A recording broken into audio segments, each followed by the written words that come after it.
Ignite your engines, you're on the grid with Motor Maven.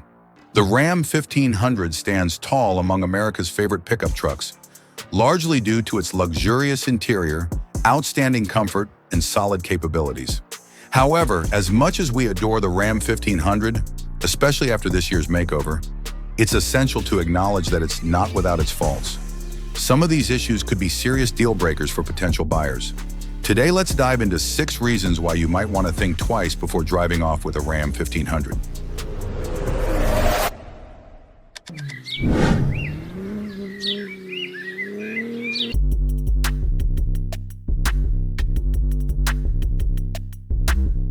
Reason number 6, the end of the Hemi V8 era. Let's address the elephant in the room. Stellantis has officially retired the Hemi V8. While many anticipated this outcome for Dodge's iconic muscle cars, hopes were high that the V8 would remain in the Ram 1500 lineup, given its legendary status. Unfortunately, for the 2025 model year, Ram has completely eliminated this engine. In its place, Ram introduces a 3.0-liter Hurricane Inline 6, producing a respectable 420 horsepower and 470 pound-feet of torque. Impressive figures, but let's be honest. Would you want a turbocharged 6-cylinder in your quintessential American pickup? Probably not. Despite the appeal of powerful V6 options, the Ford F-150 thrives with its classic 5.0 Coyote V8, underscoring the preference for naturally aspirated engines. It seems Stellantis missed the mark by hastily phasing out a fan-favorite engine, ultimately compromising the performance that Ram 1500 buyers expect. Reason number 5, towing capacity leaves much to be desired. Transitioning from a V8 to an inline 6 has significantly affected the Ram 1500's towing capability. Previously, it had a maximum towing capacity of 12,750 pounds, a respectable figure in its class. Now that capacity has dropped to 11,580 pounds, leaving it behind competitors like the Chevy Silverado and Ford F-150, which can tow over 13,000 pounds. So, why this shift?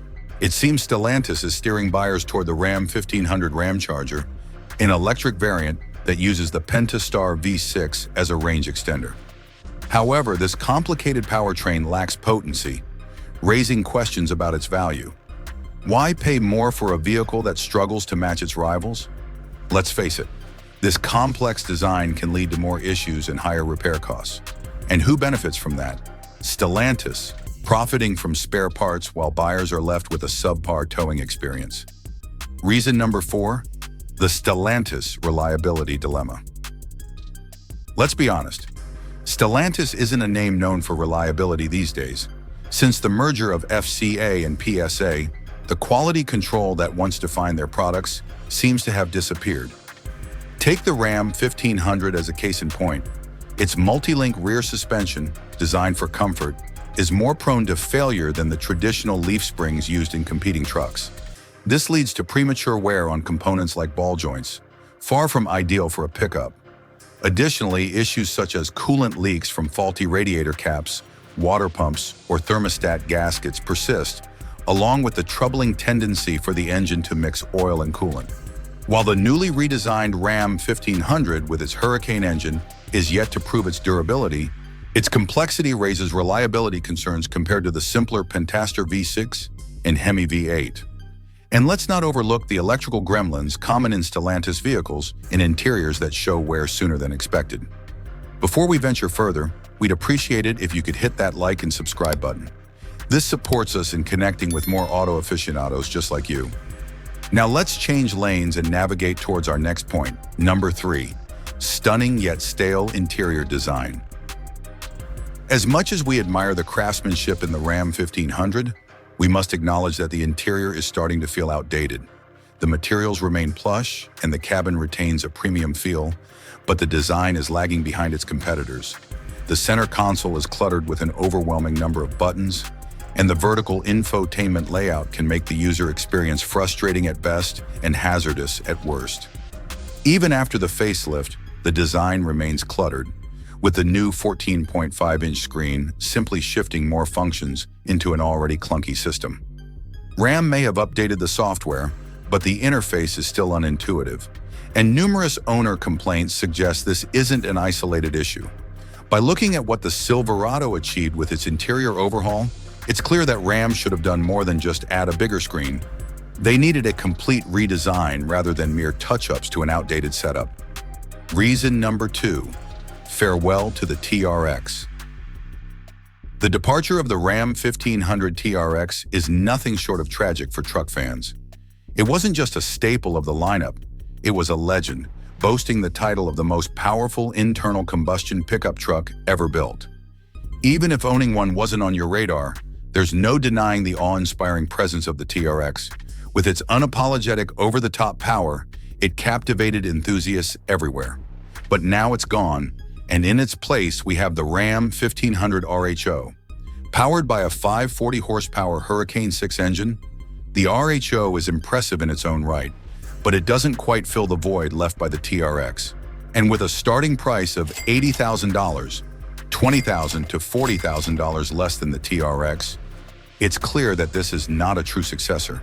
However, the real issue isn't just the loss of the TRX's brute force. The bigger problem lies in the stiff competition. Other trucks are beginning to dominate the market, leaving the Ram 1500 struggling to maintain its reign. Reason number 1, the Ram 2500 takes center stage. The Ram 1500's biggest competition? Its own sibling, the Ram 2500. The price gap between full-size and heavy-duty trucks has been closing, making it harder to justify choosing a Ram 1500 over the more powerful 2500. For just a few $1,000s more, you can get a Ram 2500 with a Hemi V8 or the mighty 6.7-liter Cummins diesel. If you're looking for capability, the Ram 2500 is the obvious choice. The real question is, why settle for less when you can get more truck for nearly the same price? This dilemma isn't unique to Ram, though. Full-size trucks across the board, whether Ford, Chevy, or Ram, are facing increased competition from their heavy-duty counterparts, with sales trends clearly showing where consumer preferences are shifting. With the rising costs of full-size trucks, it's becoming harder for buyers to overlook the sheer value of going bigger with the heavy-duty options. So what's your take? Would you still opt for a Ram 1500 despite its growing list of shortcomings? Or do you think Ram 2500 is the smarter buy at this point? Share your thoughts and experiences in the comments below. We'd love to hear from you. If you enjoyed this breakdown and want to stay in the loop on all things trucks and beyond, don't forget to subscribe to Motor Maven. We've got plenty of exciting updates and deep dives into the latest vehicle trends headed your way. Thanks for watching, and we'll see you next time.